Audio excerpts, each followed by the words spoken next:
অপরাজেয় বাংলা, এটার জন্য একটা টেকনিক আছে, আমি টেকনিকটা শেয়ার করতেছি, খেয়াল করেন।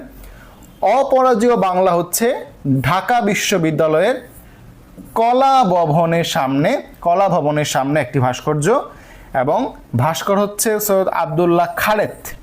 তো আমি যে টেকনিকটা দিচ্ছি এখানে লিখে রাখেন যে অপরাজিতা, ঠিক আছে? মনে করেন একটা মেয়ের নাম হচ্ছে অপরাজিতা, তার হচ্ছে ক্ষুধা লাগছে, সে হচ্ছে কলা খাইছে। কি খাইছে? কলা। তাহলে অপরাজিতা কি খেলো? কলা খেলো। অপরাজিতা কলা খেলো, অপরাজিতা কলা খেলো। তাহলে অপরাজিতা হচ্ছে অপরাজেয় বাংলা, কলা মানে হচ্ছে ঢাকা বিশ্ববিদ্যালয়ের কলা ভবনের সামনে, আর খেলো মানে হচ্ছে সৈয়দ আব্দুল্লাহ খালেদ, খেলো মানে হচ্ছে খালেদ। পারবো ইনশাল্লাহ। এবং এই অপরাজেয় বাংলা দেখতে পাচ্ছেন এখানে নারী পুরুষের অংশগ্রহণ বোঝাচ্ছে, তাহলে বাংলার নারী পুরুষের মুক্তিযুদ্ধে অংশগ্রহণ নিয়ে এটা হচ্ছে ভাস্কর্য, ঠিক আছে? 1979 সালের 16ই ডিসেম্বর এটা উদ্বোধন করা হয়। ওকে, আর কিছু লাগবে না। এবার আসি, আমি এখানে আরো কিছু পয়েন্ট লিখে রাখছি, তাই না? এগুলো আমরা দেখব। সংসপ্তক, ঠিক আছে?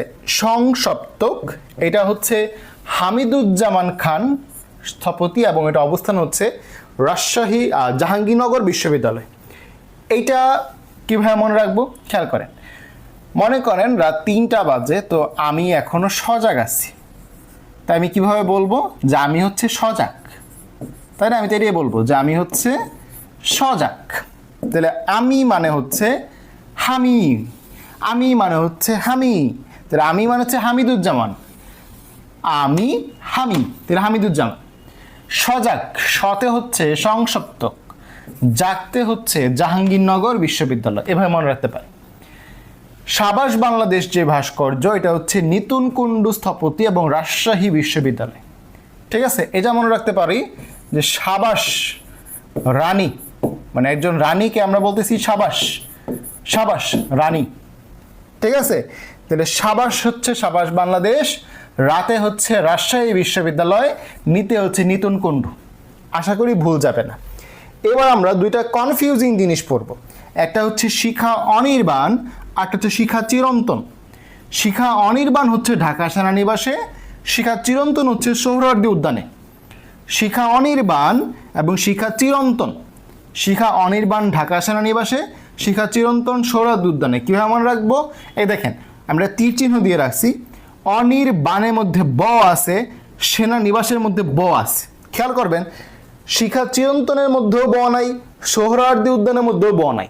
তার মানে শিখা অনির্বাণের মধ্যে ব দিয়ে হচ্ছে সেনানিবাস, ঠিক আছে? আর চিরন্তন তেলে কি অটোমেটিক আমরা সোহরাওয়ার্দী উদ্যান, অটোমেটিক কি সোহরাওয়ার্দী উদ্যান, ঠিক আছে? ওকে।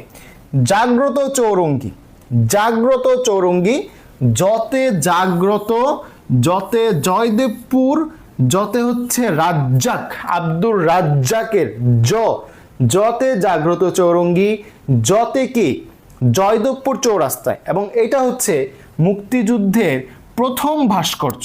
তো প্রশ্ন যদি করে মুক্তিযুদ্ধের প্রথম ভাস্কর্য কোনটা, যতে জয়দেবপুরে, যতে জাগ্রত চৌরঙ্গী, আর যতে হচ্ছে আব্দুর রাজ্জাক স্থপতি, ঠিক আছে?